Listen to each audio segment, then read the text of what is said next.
Hello guys, आज आ गया हूँ मैं आपके साथ सामने एक नई वीडियो लेकर के। आज हम बात करने वाले हैं बाइनरी ऑप्शंस के बारे में, पर उससे पहले एक रिस्क डिस्क्लेमर। आप जो भी ट्रेड करेंगे या जो भी कुछ करेंगे वो अपने रिस्क पर ट्रेड करिए। और चलिए वीडियो में आगे बढ़ते हैं और बात करते हैं बाइनरी ऑप्शंस के बारे में, पर्टिकुलरली IQ ऑप्शन के बारे में, या कुछ क्या सारी चीज़ें मार्केट में अभी फ़िलहाल के टाइम पर जो भी चीज़ें चल रही हैं। तो आइए। तो IQ ऑप्शन एक बहुत रेपुटेटेड ब्रोकर है अपनी कंट्री इंडिया में, जो कि बहुत पहले से चलता हुआ चला आ रहा है हमारे टाइम के। तो इसमें कई सारी चीज़ें हैं, कुछ प्रोज हैं, कुछ कॉन्स हैं, कुछ अच्छाइयाँ हैं, कुछ बुराइयाँ हैं, जो कि हर जगह पे अवेलेबल होती हैं। तो चलिए एक बार उस पर नज़र डालते हैं कि इनमें क्या अच्छाइयाँ हैं, क्या बुराइयाँ हैं, प्रोज एंड कॉन्स के बारे में बात करते हैं। तो सबसे पहली चीज़ जो है कि ये सबसे पुराना ब्रोकर है जो अभी तक मार्केट में अवेलेबल है, फ़िलहाल के लिए शायद 10 साल से या पिछले 10 सालों से अवेलेबल है मार्केट में IQ ऑप्शन। तो ये इसके लिए एक ट्रस्ट फैक्टर बनता है हालांकि, लेकिन आगे मैं वीडियो में बात करूँगा कि क्या चीज़ें हैं जो इंपॉर्टेंट है। और इसमें कई सारे टूल्स हैं, जैसे इंडिकेटर्स हो गए और कई सारे चार्ट पे आप ड्राइंग कर सकते हो, ट्रेंड लाइन ड्रॉ कर सकते हो और बहुत सारी चीज़ें कर सकते हो, जो कि एक बहुत अच्छी बात है। क्योंकि अगर आपको किसी भी स्टॉक को या किसी भी करेंसी पेयर को चेक करना है तो उसके लिए बहुत ईजी हो जाता है ये सारी चीज़ें करना। क्योंकि आपको पता होगा एक बहुत अच्छी प्लेटफॉर्म है ट्रेडिंग व्यू, जहाँ पे आपको सेम चीज़ करने के लिए, एनालिसिस करने के लिए, चार्ट एनालिसिस करने के लिए प्रीमियम लेना पड़ता है। लेकिन IQ ऑप्शन आपको ये सारी चीज़ों पे फ्री में प्रोवाइड कर देता है। तो चार्ट एनालिसिस के लिए तो बहुत बड़ी चीज़ है, जो कि मैं पर्सनली रिकमेंड करता हूँ IQ ऑप्शन के प्लेटफॉर्म को यूज़ करना चार्ट एनालिसिस के लिए। थर्ड चीज़ जो अभी समझ में आती है वो है हिंदी चैट सपोर्ट, क्योंकि इन लोगों ने अभी अपने क्लाइंट्स के लिए, इंडियन क्लाइंट्स के लिए हिंदी चैट सपोर्ट भी ऐड कर दिया। ये एक अच्छी बात है, ताकि जो लोगों को इंग्लिश की ज़्यादा इन्फॉर्मेशन नहीं है वो भी अपनी बातों को सामने रख सकते हैं। अब कॉन्स के बारे में बात करें तो no regulation as of now in India. यहाँ पर कोई रेगुलेशन नहीं है इंडिया में फ़िलहाल के लिए IQ ऑप्शन के रिगार्डिंग। हाँ, IQ ऑप्शन रेगुलेटेड है, मैं मानता हूँ, अपनी कंट्री से जहाँ पे इसका लीगल एड्रेस है। But IQ option as a whole India में रेगुलेटेड नहीं है अभी के लिए। और रेगुलेशन मतलब ये नहीं कि आप यहाँ पे ट्रेड नहीं कर सकते हो।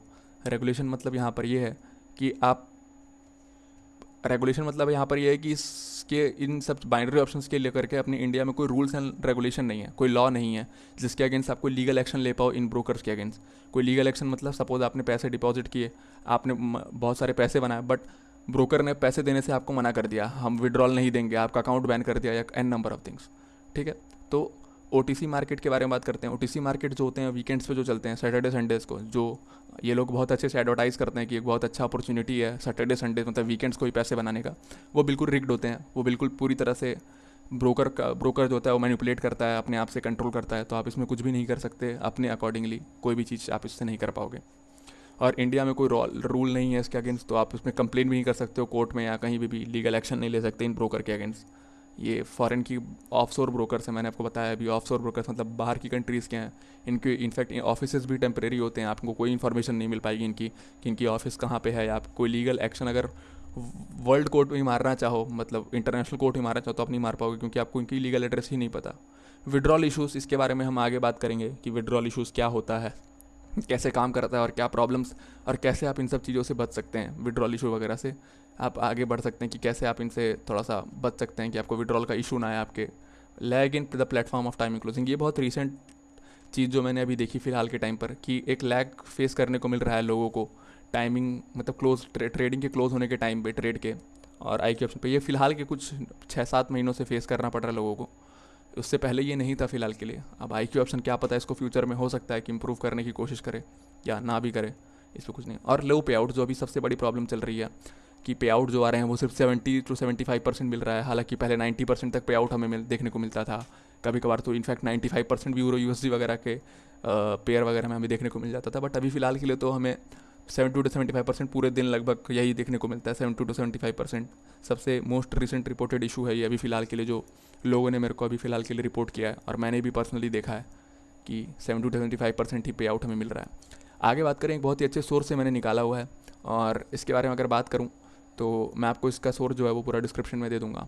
यहाँ पर क्लियरली मेंशन है कि what is trading in India, binary trading in India is binary trading legal in India. तो यहाँ पे लिखा हुआ है, unlike many countries binary trading is illegal in India as per guidelines provided by RBI Reserve Bank of India. Binary trading और any form of online trading और foreign exchange is not legal in India. अब देखिए, यहाँ पर कुछ लोग इसको miss interpret करते हैं। इलीगल होना मतलब ये नहीं कि आप उस पर ट्रेड कर नहीं सकते हो।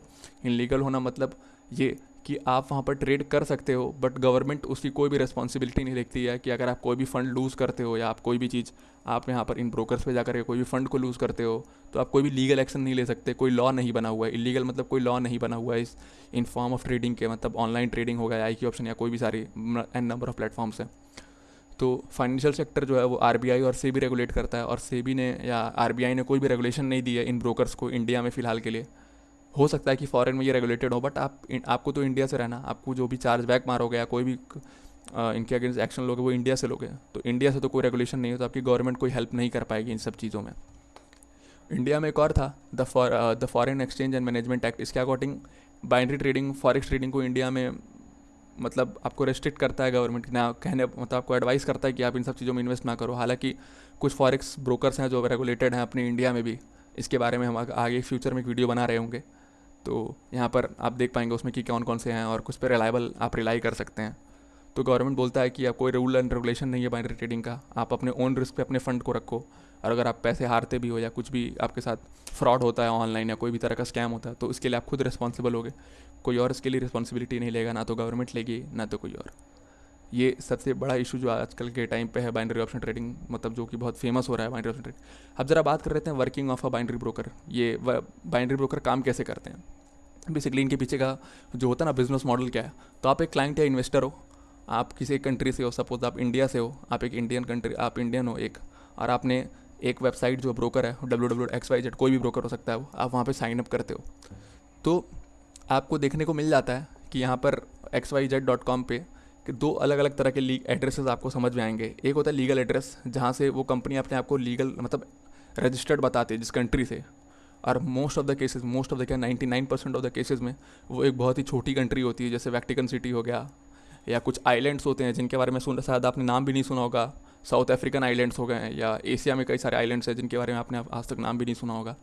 ये अपने आप को वहाँ से लीगलाइज बताते हैं। स्मॉल कंट्रीज़ हो गया जैसे वैटिकन सिटी वगैरह एक्सेट्रा एक्सेट्रा, कई सारी चीज़ें हैं यहाँ पर आपको जो देखने को इशू फेस करने को मिल जाता है। और ये इसका मेन पर्पस जो होता है बाइनरी ऑप्शन ट्रेडिंग का ऐसा करने का, वो टैक्स को सेव करना है। क्योंकि आपको पता होगा बड़े बड़े कंट्रीज़ में जो टैक्सेशन होती है वो बहुत ज़्यादा होती है, 30% 40%। तो इनकी जो टर्नओवर होती है वो भी 50-50 बिलियंस मिलियन में होती है, मिलियन डॉलर्स में होती है। तो इनको अगर टैक्स देना पड़ा तो बहुत ज़्यादा प्रॉब्लम होगी। तो ये ऐसी छोटी कंट्रीज से ही जाते हैं, अपने आप को रजिस्टर कराते हैं जहाँ से वो अपना टैक्स बचा सकें और गवर्नमेंट को एक कम टैक्स दे करके। और इवन गवर्नमेंट जो होती है वहाँ की, वो भी इनको सपोर्ट करती है क्योंकि उनके बदले में उनको टैक्स मिल रहा है और एक इन्वेस्टमेंट बन रहा है, और एक इन्वेस्टमेंट हो रहा है उनकी कंट्री में, और वहाँ पे लोग आ रहे हैं, ट्रेडिंग करेंगे लोग सारी चीज़ें करेंगे, तो उनसे इनको भी फ़ायदा होता है। तो इसलिए उनको कोई प्रॉब्लम नहीं होती इन सब चीज़ों से। अब अगर मैं बात करूँ थोड़ा सा आगे बढ़ते हुए कि इनका ओरिजिनल एड्रेस क्या होता है, तो बहुत सारी कंट्रीज़ हैं, एशियन कंट्रीज़ हैं बहुत सारी, जहाँ पे सारी चीज़ों से ऑपरेट होता है, एक्चुअली ऑपरेट हो रहा होता है, मतलब इसको चलाया वहीं से जाता है, बट इनको दिखाया जाता है कि वैटिकन सिटी से हैं। तो ये ओरिजिनल एड्रेस और लीगल एड्रेस का बहुत क्लैश होता है, जो कि आपको दिखने को मिल जाएगा। लीगल एड्रेस वो होता है जो वेबसाइट पे अवेलेबल होता है, ओरिजिनल एड्रेस वो होता है जो आपको पता नहीं होता है, बट कहीं ना कहीं सोर्सेज से समझ में आता है कि कुछ Islamic countries and etcetera etcetera, कई सारी एशियन कंट्रीज़ वगैरह में ये होते हैं, जैसे टर्की हो गया, इजराइल, ये सब। मैं किसी पर्टिकुलर कंट्री का नाम नहीं ले रहा, बट बता रहा मैं आपको कि कैसे एक इन्फॉर्मेशन मिल पाती है हमें कौन सी कंट्री से एक्चुअली में ऑपरेट हो रहा होता है। आपको पता होगा कि इनकी इंग्लिश उतनी अच्छी नहीं होती है, चैट सपोर्ट पे आप देखोगे, ये एक बहुत अच्छा प्रूफ है कि ये लोग अपने आप को यूएस का बताते हैं, यूके का बताते हैं, बट इनकी इंग्लिश अच्छी नहीं होती, वो समझ में आता है कि ये लोग कहाँ से हैं। तो अब बात करते हैं जरा most common issues with binary option. सबसे ज़्यादा कॉमन इशू जो आजकल के टाइम पे फेस करनी पड़ रही है हमारे बाइनरी ऑप्शन ट्रेडर्स को इंडिया में या फॉर कहीं भी पर्टिकुलरली, तो सबसे बड़ा इशू जो है वो विड्रॉल का इशू है। विड्रॉल का इशू मैं आपको एक्सप्लेन करता हूँ कि विड्रॉल का इशू काम कैसे करता है एक्चुअली। सपोज़ आपने $10 कहीं पे किसी एक प्लेटफॉर्म पे इन्वेस्ट किया, आपने $10 का इन्वेस्टमेंट की, और उस $10 को अगले 1 महीने के अंदर आपने उस $10 को $1000 बना दिया ट्रेडिंग करके। आइदर आप एक प्रोफेशनल ट्रेडर हो या एक बेसिक ट्रेडर हो, उससे फ़र्क नहीं पड़ता। आपने $10 को $1000 बना दिया अगले कुछ महीने या हफ्तों में, ठीक। अब आप क्या करते हो, अब आप $1000 को विड्रॉल करते हो। तो इस पर्टिकुलर केस में विड्रॉल करने के टाइम पे $10 को, क्योंकि एक बहुत ही छोटा अमाउंट है, आपने $10 को इन्वेस्ट करके $1000 बना दिया, मतलब आपने अपने अमाउंट को 100 टाइम्स बढ़ा दिया, 100 टाइम्स। तो यहाँ पे जो ब्रोकर होता है वो आपको विड्रॉल नहीं देगा, और इसके चांसेस बहुत ज़्यादा हैं कि आपको विड्रॉल ना मिले इस पर्टिकुलर केस में। क्योंकि आपने एक छोटे अमाउंट पे ट्रेड करना शुरू किया, हाँ, अगर आपने छोटे अमाउंट पे विड्रॉल लिया होता तो आपको विड्रॉल मिलने के चांसेस होते, बट इस केस में जैसा कि आप देख पा रहे हो कि आपको विड्रॉल नहीं मिलेगा अगर ऐसा कुछ होता है। और इसके कई सारे रीजंस जो होते हैं वो ब्रोकर आपको देंगे कि आपका क्या बोलते हैं, आपने सपोज $10 बनाया, सॉरी इन्वेस्ट किया होता और आपने उसको $50 बना दिया होता या $50 तक आपने एक महीने के अंदर या एक हफ्ते के अंदर कुछ भी बना दिया होता, तो आपको $40 आप विड्रॉल मारते तो आपको मिल भी जाता। मतलब मेरा जो एडवाइस रहेगा आपको हमेशा याद रखिएगा कि अपने डिपॉजिट अमाउंट का 10 टाइम्स ज़्यादा कभी मत भी विड्रॉल मत लेना। फिर आपके केसेस में आपको अकाउंट बैन हो सकता है या फिर आपको आपकी ट्रेडिंग अकाउंट ही ख़त्म की जा सकती है। तो 10 टाइम्स अगर आपने $10 डाला तो $100 तक विड्रॉल करो। अब जो मेन कॉमन इशू आता है वो आइडेंटिफिकेशन फेल्ड। ये ब्रोकर बोलते हैं कि आपने जो डॉक्यूमेंट प्रोवाइड किया है वो मतलब वो फॉर्ज है या गलत है या फिर कुछ और। हालांकि आपका डॉक्यूमेंट बिल्कुल सही होता है, ये सिर्फ एक ब्रोकर का एक बहाना है जिससे आपको विड्रॉल ना दे सके और आपके अकाउंट को बैन कर सके, क्योंकि इनके एग्रीमेंट में लिखा होता है कि अगर आपने गलत इन्फॉर्मेशन दी तो आपको बैन किया जा सकता है। फिर जो आता है मल्टीपल IP एड्रेस, ये बोलते हैं आपने कि आपने मल्टीपल IP एड्रेस में लॉगिन किया है अपने अकाउंट को और ये ऐसा दिखाते हैं कि आपने ऐसा कुछ गलत किया है और इससे इनकी प्राइवेसी पॉलिसी के अकॉर्डिंग आपके अकाउंट को बैन कर दिया गया है या आप इनके टर्म्स एंड कंडीशन के अकॉर्डिंग आपके अकाउंट को बैन कर दिया गया है। ये था कि जो मोस्ट पर्टिकुलर कॉमन इशू जो आजकल अभी फ़िलहाल के टाइम पे हमें देखने को मिल रहा है, कॉमन इशू के बारे में बात करते हैं। आगे बात करते हैं चार्ट मैनिपुलेशन के बारे में। चार्ट मैनिपुलेशन क्या होता है इसके बारे में थोड़ा सा डिटेल में जानना चाहूँगा मैं। चार्ट मैनिपुलेशन मतलब कि आपने एक ट्रेड सपोज प्लेस किया कहीं पर, किसी भी एक असेट पे, किसी भी एक कमोडिटी पे या कहीं पर भी आपने एक ट्रेड प्लेस किया। आप ट्रेड एक्चुअली जीत रहे होगे but at the end of the day, मतलब at the end of the time, like जैसे ही वो एक्सपायर होने वाला होगा टाइम, आप हार जाओगे। सपोज 1 मिनट का आपने ट्रेड प्लेस किया, मैं आपको बना के दिखा देता हूँ, यहाँ पर देख लीजिए। सपोज आपने इस पॉइंट पे 1 मिनट का ट्रेड प्लेस किया, मार्केट वहाँ से ऊपर गया थोड़ा सा, बट एट द एंड वो नीचे आ गया दोबारा से। आप विनिंग ट्रेड होगा, लेकिन ब्रोकर क्या करेगा, इसको थोड़ा सा ऊपर क्लोज कर देगा ताकि आप ट्रेड को लूज़ कर जाओ, और जैसे ही आप ट्रेड लूज़ करोगे मार्केट दोबारा से नीचे आ जाएगा। इसको चार्ट मैनिपुलेशन बोलते हैं। मतलब जो ब्रोकर होगा वो चार्ट मैनिपुलेट कर रहा होगा अपने अकॉर्डिंगली और आपको बस किसी तरह वो आपको ट्रेड हरवाना चाहेगा, क्योंकि eight the end of the day आप ब्रोकर के अगेंस्ट में ट्रेड कर रहे हो। यही तो बाइनरी ऑप्शन का भी बेसिक जो वर्किंग है यही है कि बाइनरी ऑप्शन काम कैसे करता है। तो ये चार्ट मैनिपुलेशन भी एक बहुत बड़ा इशू है। हालांकि चार्ट मैनिपुलेशन बहुत कम देखने को मिलता है अच्छे ब्रोकर्स पे, मतलब ऐसे ब्रोकर्स पे कम देखने को मिलता है, लेकिन ये एक इशू है। तो इसके अलावा जो सबसे बड़ी स्कैम चल रहा है इस इंडस्ट्री में वो है OTC मार्केट। लोग इसमें इस छलावे में आ जाते हैं कि ये OTC मार्केट है। OTC मार्केट मतलब ये वीकेंड्स पे चलता है, लाइक सैटरडेज एंड संडे। जब ओरिजिनल मार्केट बंद होता है तो ये OTC मार्केट ये ब्रोकर चलाता है अपने अकॉर्डिंगली, और इसमें आपके हारने के चांसेस बहुत ज़्यादा होते हैं, क्योंकि ब्रोकर आपको कभी भी नहीं चाहेगा कि आप एक्स्ट्रा पैसे कमाओ या उनके प्लेटफॉर्म पे आकर के पैसे बनाओ। वो एडवर्टाइज ऐसा करते हैं कि आपको वो पैसे देना चाहते हैं, बट एक्चुअली है नहीं ऐसा, क्योंकि eight the end of the day पैसे उनको भी सैटरडेज एंड संडेज़ को ये मतलब बेसिकली OTC मार्केट जो है वो ऑपरेट हो रहा होता है ब्रोकर के थ्रू। और इसमें अगर हम बात करें कि तो हम बात करेंगे इसमें पे आउट थोड़े अच्छे मिलते हैं, तो इससे क्या होता है लालच भी बढ़ जाता है लोगों के अंदर कि इसमें पे आउट अच्छा मिलता है। 80% 89% का पे आउट मिल जाता है OTC मार्केट में। तो लोग बहुत ज़्यादा ट्रेड करते हैं, इसमें फेवर करते हैं कि हम भाई सैटरडेज और संडेज़ को ट्रेड करेंगे, बट ये बहुत गलत चीज़ है। OTC मार्केट तो आप कभी भी मत करो। एक टाइम को आप अगर नॉर्मल मार्केट में ट्रेड कर सकते हो, अगर आप प्रोफेशनल ट्रेडर हो या अच्छे ट्रेडर हो तो आप ज़रूर करो, लेकिन OTC मार्केट से हमेशा अवॉइड करो, क्योंकि वहाँ पे आपको हो सकता है कि आप शुरुआत के कुछ ट्रेड्स जीत जाओ बहुत अच्छे तरीके से। मतलब शुरुआत के 6 ट्रेड्स के बारे में बताऊँ आपको मैं, तो आगे चल के बताता हूँ। सपोज़ आपने पर्टिकुलरली किसी OTC मार्केट में सैटरडेज एंड संडेज़ को ट्रेड करना शुरू किया। अब देखिए, हो सकता है कि शुरुआत में आपको 5 से 6 ट्रेड ये आपको मतलब जिता दे, लाइक लिटरली 5 से 6 ट्रेड आप शुरुआत के 5 से 6 ट्रेड पूरे जीत जाओ। ये बस आपको एक वो करने के लिए, एक लालच देने के लिए कि आप और भी ट्रेड जीत सकते हो, तो आप और इन्वेस्ट करोगे और एट द एंड आप पूरे पैसे हार चुके होगे eight the end of the day. अगर मैं एक बात बताता हूँ, एक सर्विस है हुईस। ये हुईस सर्विस जो होती है वो आपको किसी भी पर्टिकुलर वेबसाइट की इन्फॉर्मेशन देती है कि वो रजिस्टर्ड कहाँ से है। और अगर मैं देखिए अभी मैं डाल के देखता हूँ एक ऑप्शन, मैंने जैसे आपको पहले एक्सप्लेन किया था, ये एक प्रूफ की तरह आप लीजिएगा इसको, एक प्रूफ है ये, जैसे जो भी मैंने कहा आपको। तो देखिए आप, मैं आपके सामने है सब कुछ। iqoption.com ये रजिस्टर्ड कहाँ है, वेटिकन सिटी। मैंने बोला था आपको ये सारी चीज़ें रजिस्टर्ड होती हैं इन छोटी छोटी कंट्रीज से। वेटिकन सिटी हो गई, और कई कई आइलैंड्स होते हैं बहुत छोटे छोटे जिनका आपने नाम तक नहीं सुना होगा अपनी लाइफ टाइम में पूरे, कि क्या है क्या नहीं है वो। ये देख लीजिए iqoption के बारे में बात कर ली हमने कि वेटिकन सिटी में भाई ये सारा चीज़ रजिस्टर्ड है, इन लोगों ने अपना हर चीज़ छुपा रखा है। एक और बहुत अच्छा प्लेटफॉर्म है ओलम ट्रेड, उसके बारे में देख लेते हैं ज़रा, इनके बारे में भी चेक कर लेते हैं। तो आपको सरप्राइजिंगली बहुत सरप्राइज़ होंगे आपको जान के कि ये भी वेटिकन सिटी में भी रजिस्टर्ड है, ये भी वेटिकन सिटी में ही रजिस्टर्ड है। अब आप सोच रहे होंगे कि ये सारे वेटिकन सिटी में क्यों रजिस्टर्ड है, तो इसके पीछे का रीज़न मैंने आपको समझा दिया। टैक्स बचाने का जो मेन रीज़न होता है। ये भी एक बहुत अच्छा ब्रोकर अभी फ़िलहाल के लिए नहीं हुआ। इस पर एक नई वीडियो आ रही होगी शाम अगले दिन, एक नई वीडियो इस पर भी आ रही होगी कोटेक्स पे। तो देखिए इन्होंने प्राइवेसी लगा रखी है अपने डोमेन पे, इन्होंने अपने बारे में इंफॉर्मेशन शेयर ही नहीं की है, इन्होंने अपने अपने डोमेन के बारे में, अपने वेबसाइट के बारे में सारी चीज़ें छुपा रखी हैं। तो हालांकि ऐसा बहुत लोग करते हैं, कुछ लोग नहीं करते हैं, लेकिन उनका कंट्री आपने देख ही लिया, वेटिकन सिटी वगैरह रहता है। तो ये सबसे बड़ा इशू आता है। तो अब अगर हम बात करें एंडिंग वर्ड्स, कुछ वीडियो को ख़त्म करते हुए कुछ बातें आपको शेयर करूँ, कुछ टिप्स एंड ट्रिक्स के बारे में बात करूँ, तो eight the end of the day बताता हूँ मैं आपको। आप ब्रोकर के अगेंस्ट में बाइनरी ऑप्शन में ट्रेड कर रहे होते हो। ब्रोकर के अगेंस्ट मतलब अगर आप विन करते हो तो ब्रोकर लूज़ करेगा। आप अगर 100 रुपये कमा रहे हो तो ब्रोकर उस 100 रुपये को कमा रहा है, और अगर आप 100 रुपये हार रहे हो तो ब्रोकर 100 रुपये कमा रहा है। तो इसका अर्निंग का जो भी बिजनेस मॉडल है वो यही है कि आप जितने पैसे हारोगे ब्रोकर को उतना फ़ायदा होगा, आप जितने पैसे जीतोगे ब्रोकर को उतना लॉस होगा। तो eight the end of the day यही है जो पूरी समरी है इसका बिजनेस मॉडल है बाइनरी ऑप्शन का। तो अब देखिए यहाँ पर मैं अगर बात करूँ तो मैंने अभी आपको बताया कि आप जैसे हारते हो तो ब्रोकर को फ़ायदा होता है, ठीक है ना। तो बाइनरी ऑप्शन में बेसिकली क्या होता है कि आप ना तो कोई स्टॉक को खरीद रहे होते हो, ना तो आप सेल कर रहे होते हो, ना तो आप कोई स्टॉक खरीद रहे हो, ना तो आप कोई बेच रहे हो, ना आप कोई स्टॉक खरीद रहे हो। आप बस क्या कर रहे हो, एक प्राइस असेट के एक प्राइस को प्रेडिक्ट कर रहे हो कि ये ऊपर जाएगा या नीचे जाएगा।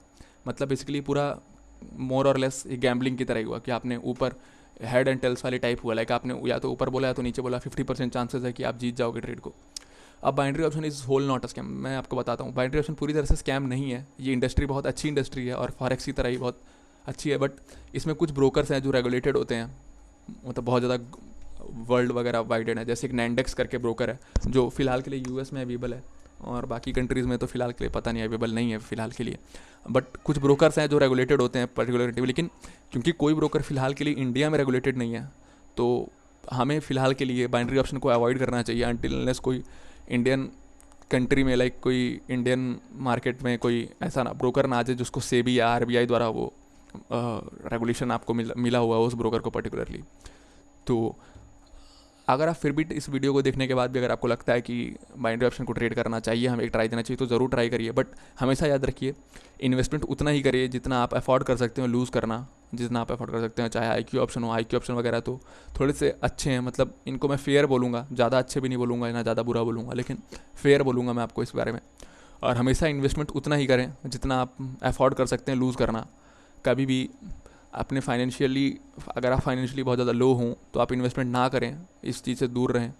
या अगर आपको लगता है कि आप $10 मिनिमम से हमेशा स्टार्ट करें, $10 से स्टार्ट करें, मिनिमम से स्टार्ट करें ट्रेड करना, ताकि आप अगर उस पैसे को हारते भी हो तो आपको आपके लाइफ पे, आपके सब चीज़ों पे। और बिगिनर्स के लिए मेरी यही एडवाइस है कि बिगिनर्स वगैरह इन सब चीज़ों से दूर रहें। फ़िलहाल के लिए बिगिनर्स जो हैं वो उस पूरे मार्केट से दूर रहें, इसमें बिल्कुल भी ना आए, इसका कोई सेंस नहीं है। आप बिगिनर, आपको तो प्रोफेशनली जब तक आप ट्रेड करना ना सीख जाओ तब तक आप उसमें ना घुसो। एक टाइम को आप प्रोफेशनल हो तो आप जीत भी सकते हो ट्रेड को, but for a beginner it's very hard to like जीतना बहुत मुश्किल है। और आपको तो मार्केट के बारे में कुछ ज़्यादा इन्फॉर्मेशन भी नहीं होगी, तो आप सिर्फ गैम्बलिंग कर रहे होगे। हो सकता है कि आप $10 को $100 तक लेके चले जाओ आराम से, बिल्कुल $10 को आने वाले कुछ दिनों में 100 बना दो, but it's all the fate of the किस्मत, लाइक आपके लक के ऊपर है वो आप क्या कर पाते हो सकता है $100 आप बना दो, but at the end of the day आपको रियलाइज़ होगा कि वो $100 आप हार ही चुके होगे, उसके साथ साथ आप अपने तरफ से भी $100 हार चुके होगे। ये कैसे? जब इंसान बाइनरी ऑप्शन में आता है और अपने इमोशंस पे कंट्रोल नहीं रख पाता है तो वो इन्वेस्टमेंट करता जाता है। तो thank you for watching this video. अगर आपको इन्फॉर्मेशन अच्छी लगी और आपको कुछ लगा कि हमने कुछ इन्फॉर्मेशन एक अच्छी इन्फॉर्मेशन दी है, तो कृपया करके इसको शेयर करें, लाइक करें, सब्सक्राइब करें, और stay home stay safe. Covid अभी ख़त्म नहीं हुआ है, अपना ध्यान रखें और चैनल को सब्सक्राइब करें ऐसे ही ऑनलाइन ट्रेडिंग के कंटेंट पाने के लिए। और thank you and have a nice day. जय हिंद।